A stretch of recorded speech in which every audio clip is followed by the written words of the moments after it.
Si Juju Impuerto, muhatod sa maayong balita sa Cebu.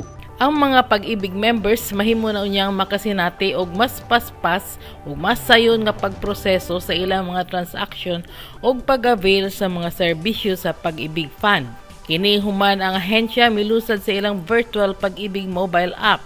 Pinaagi nining mobile app, ang mga membro pwede nang makatan-aw ug makamonitor sa ilang pag-ibig savings ug annual dividends, loan balances ug due dates gamit ang ilang mga mobile phones. Mamahimo na usab ang virtual filing sa multipurpose loans kon MPL ug ang online application sa pagkuha sa mga benefits ug claims.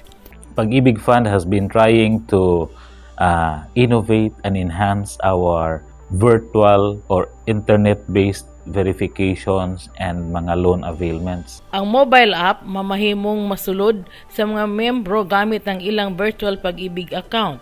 Sa pagkakaron, ang virtual pag-ibig mobile app mamahimo unang ma-download sa Google Play Store ug sa dili madugay ma-available na usab kini sa Apple App Store. Subay nini giawhag sa Pag-ibig Fund ang tanan nilang mga membro nga gamiton og pahimuslan ang ilang mobile app aron mamaminusan ang pag-adto nila sa ilang mga branches. With our newly launched nga mobile app, of which ma-appeal pa gyud usab ang kaning mga Apple users, no, kay Android pa man ang available karon.